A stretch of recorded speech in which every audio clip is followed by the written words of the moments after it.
purpose, as leader said, was for us to have a discussion with individuals who are not necessarily within the framework of the governmental structure, not as an opposition, but as really to assist us in finding ways in which we can be of assistance to the citizens of East Palestine. And some of the things that we talked about were, and I won't call them gaps, but things that we don't necessarily think about, but folks having experiences with disaster.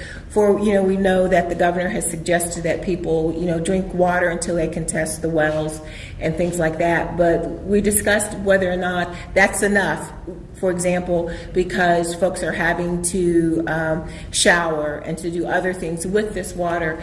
And one of the biggest things that I think comes out from this type of disaster is what we do not know.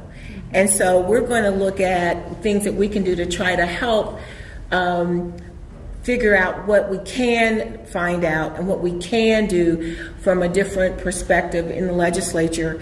One of the things that that legislators do is we pass laws, but we also are able to use our platform to maybe help get some things done on an administrative way, or look at things in a different perspective, because each of us come from different places. Leaders from northeast Cuyahoga. I'm from Lucas County, where we've had a number of different types of disasters and problems that have shocked our communities. Representative Malley is from Youngstown area, and so she's also closest to that particular area of the state. And so what we're looking at is as a town that is, and the citizens of this town that are being hit with a big question mark. Not only whether the water is safe to drink, whether the air is safe to breathe, whether or not it's really safe for them to return home just now, because while we're getting reports that things are fine, do we really know that they are? Do we know what the long-term effect is going to be? And so with that, we're going to take the information that we got from the people that were around this table and their suggestions and come up with a plan. It may be part legislative, it may be part just providing information, but whatever we think will be necessary to help those citizens within that area to know that state government cares, and we're going to do whatever we can to help them. It may be some advocacy on the federal level. Yes. We talked about that as well. What can we ask the governor to do? What can we also ask the federal government to do with regards to a state of emergency for that area? And is that the best course forward? It sounds like in the short term it might be. Mm-hmm. And it's been really helpful for us to have the people that were here today to talk about it from their perspectives. And I'm not going to put anyone on the spot, but it really opened up my eyes and reminded me of some of the other extra kinds of things that can happen to folks. The first responders. Are we looking at them? The fact that we're looking at trying to help a smaller community have the equipment, the training, all the things that they need, not only in terms of emergency response, but also in terms of health, and how to on the long run, test to make sure that they are receiving the proper health care that they need in case that there's been some type of long-term effect of this particular incident. So we're happy to have the folks sitting at the table. Any of us answer any questions that you have. The Democrats are in small number in both the House and the Senate. So realistically, what can you do to affect change when there's so few of them? We may be small, but we are mighty. And one of the things that I think is that this is not a Democrat or a Republican issue. This is a human rights, Ohio citizens' right to be feeling safe and secure in their homes. And I believe that, again, we're coming from the perspective of how can we help to augment, how can we help, work with what's going on to help pick up all the pieces. There's a saying that we use in our house, many hands make the work light. So we're using our many hands to make the other folks' work. And as leader talked about, we can help to maybe push for at the federal level to get some things happening as well. And frankly, leadership requires us to do that for the people of Ohio, and what leadership requires is that we bring everyone with us. Now, let me follow that up. You've been talking to the constituents and the different agencies and groups here. After hearing them, you heard what the governor and health people said yesterday. They basically said, we're not seeing any big problems here so far. The air looks like it did before. The water, we are not really sure. But, so anyway, that's what the line is. It doesn't look that bad right now. What are you hearing? Do you believe that? Do the Democrats believe that it's not really that bad right now? Or are you hearing a different story entirely? Well, I think one of the things that we talked about, and I don't know if any of our folks sitting around the table want to talk about the fact that just going forward, there are some concerns we have going forward. Is there going to be, as you brought up, Julia, the medical surveillance? Is that going to continue for how long? Do you want to say a little bit about that? My name is Peggy Berry. Peggy, I'm sorry. Okay, and I am a certified occupational and environmental health nurse with a PhD. That always helps. An OSHA plan, which I'm very familiar with, they require medical surveillance when there's exposure or potential exposure to vinyl chloride at 1 part per million. That's a pretty small number. And OSHA requires this medical surveillance for as long as they're employed, but they're required to keep the medical records for 30 years or until that person dies. So to me, you had a huge exposure.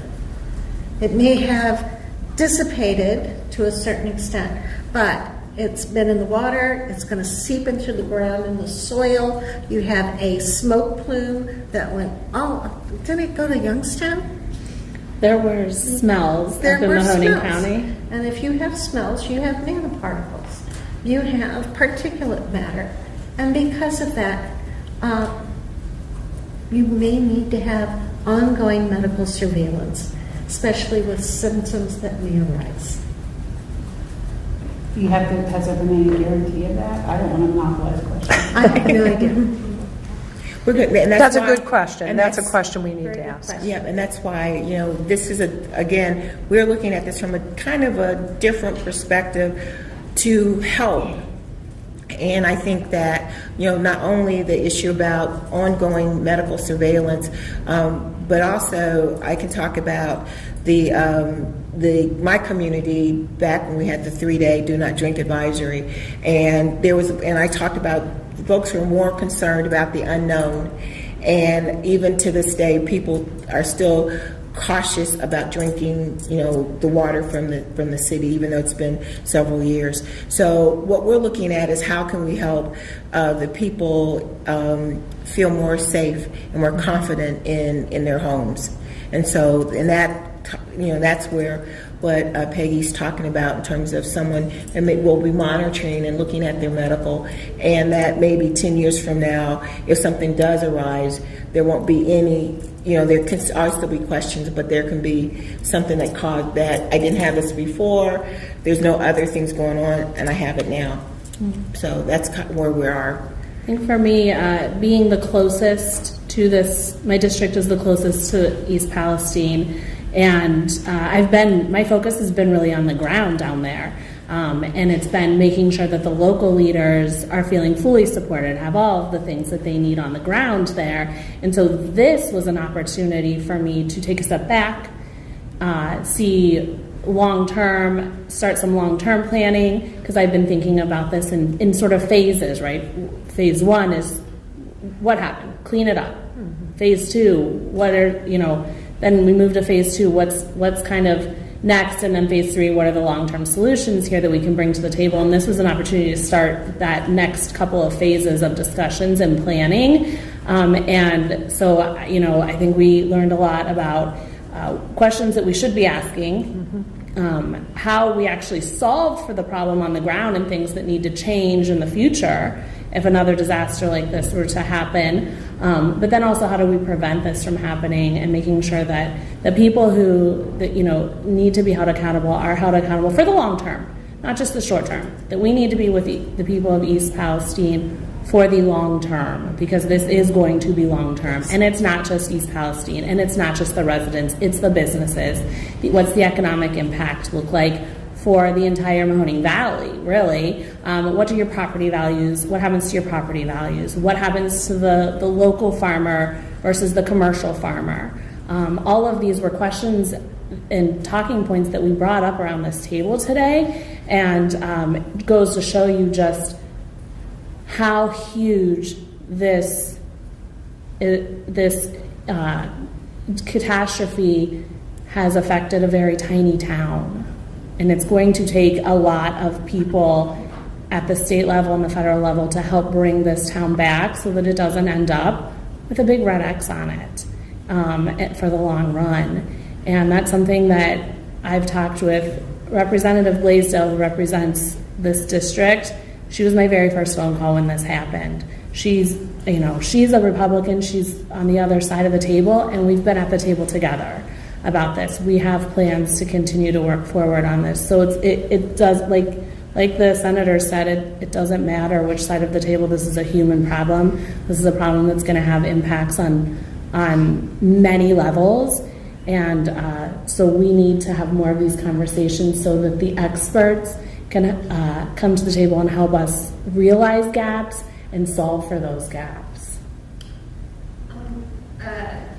I wanted to ask, so there's a lot of monitoring of the water, particularly the Ohio River, and I recognize that Cincinnati has even said, the waterworks department there, that they're monitoring, that they can strip any vinyl chloride out of the system. They have this state-of-the-art giant charcoal tubes that are ridofilm or on steroids, if I understand it correctly. But is there any concern about the smaller, more rural, less state-of-the-art communities along the Ohio River, who also may not have that reserve to stop pulling water from the river for several days as the chemicals pass by? And are you guys thinking in terms of could we use some of that one-time money? Is there money that the state can send to help these communities if they need to, change their filtration pretty quickly? We cannot answer whether or not at this point that we believe that there is something, that a question that we should ask and to look out for them. One of the things that you heard the governor say for those folks in that area, which is to use bottled water. And the question then came up as to who's going to cover the cost of that bottled water. Should it be the state? Should it be the Norfolk Southern, because it was their equipment that failed, and also their failure to because they didn't have to tell, but maybe they should have told the state of Ohio that these types of chemicals that were coming through, so they could be prepared for it.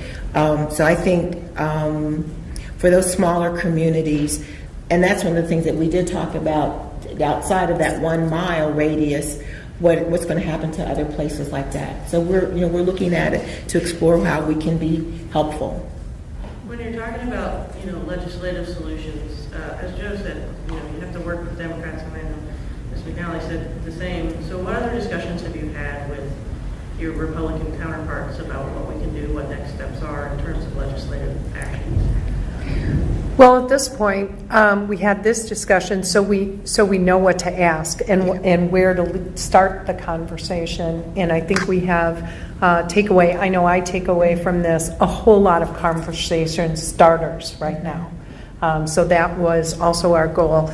And Representative McNally, you've been working with your counterpart. Yeah, sure. I mean, like I mentioned, our first goal, myself, Representative Blaisdell, it was boots on the ground, right? And so that's what we work towards. Do the county commissioners have what they need? Do the local, is Mahoning County successfully being able to provide mutual aid? Are the health departments working together? Things like that. So that was our conversations and our focuses.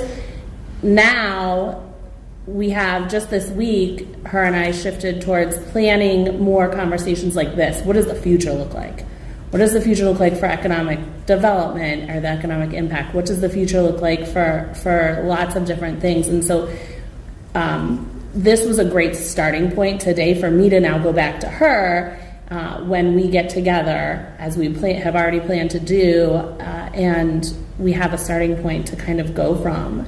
And she's informing her side of the house, and just as I'm informing my side of the house, and then we can bring those things together to the table for a path to move forward. So I think it's been going really well from that regards, and that we have a good combined,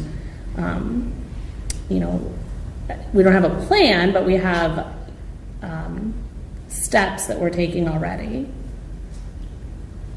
Did you have a question? I was going to ask something along the same lines. It sounds like you're sort of in the discussion mode right now, but I didn't know if you came out with a couple of specific things you do want to push for, whether it be the legislative push, or you said an advocacy push, whether it's pushing the feds to do something. Are there specific things, even a couple, that you think you definitely want to push for after the discussions today? Well, for me, right off the top of my head, is to see how we can partner with the federal government and maybe talk with the governor more definitively about some of the things that came out of this meeting, to help us be able to draw down on that expertise and those and their resources to help the citizens in East Palestine.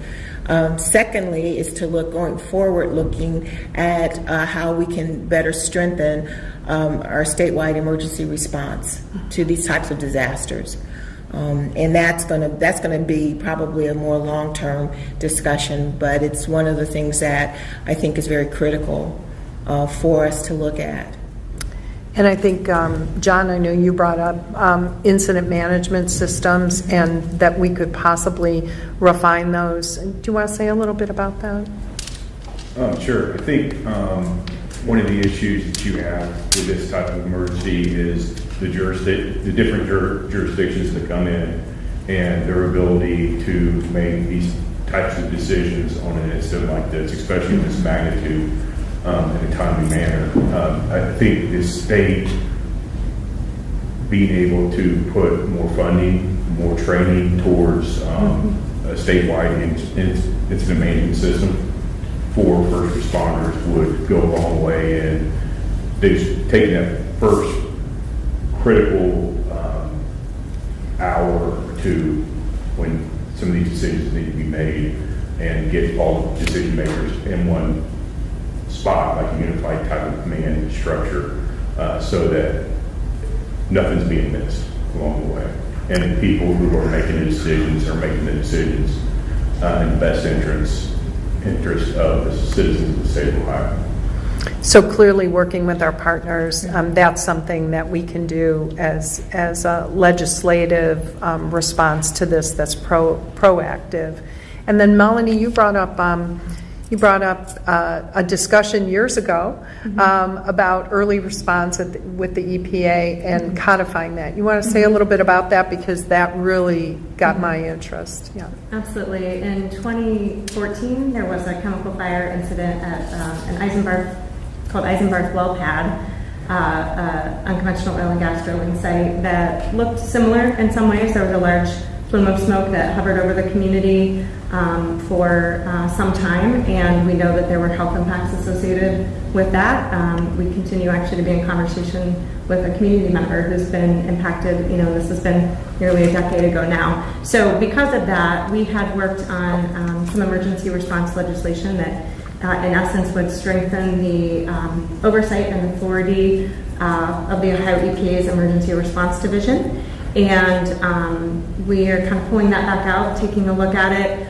What I will also say is that the Ohio EPA and the US EPA do have a good bit of authority already written into state law, where they can do things like issuing penalties, of course, and fines, but also putting companies like Norfolk Southern under agencies' orders.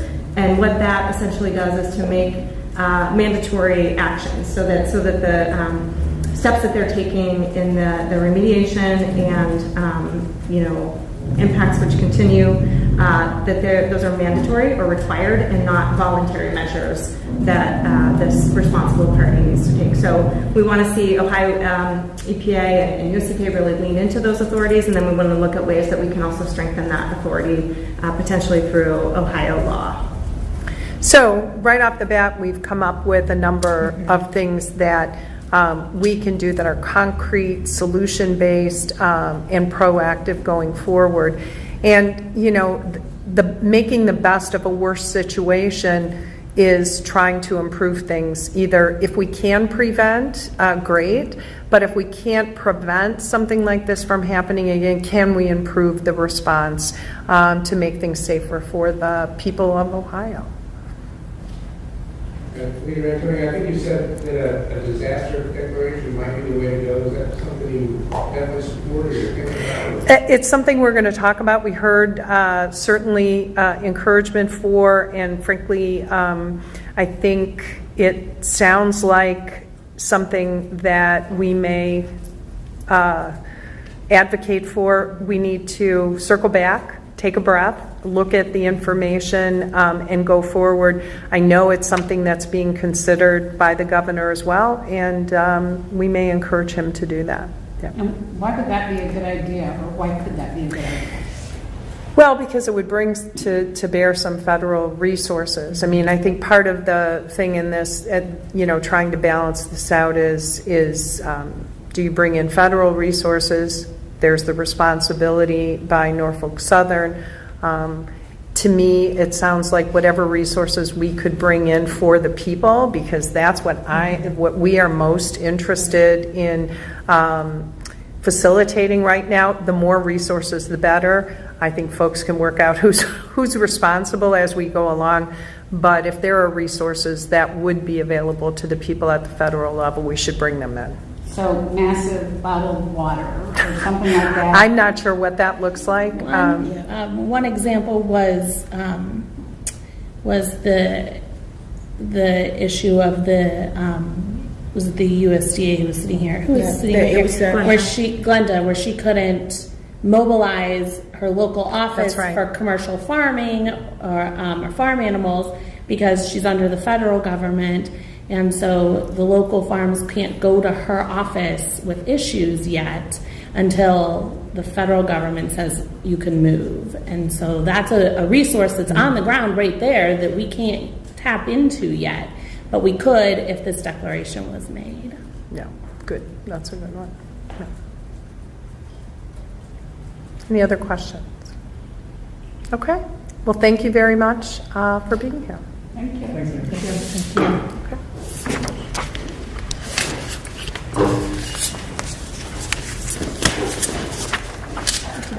So quiet now. Get your microphones. Yeah, so hot mic and mics. Thank you. Thank you. Thank you so much. It was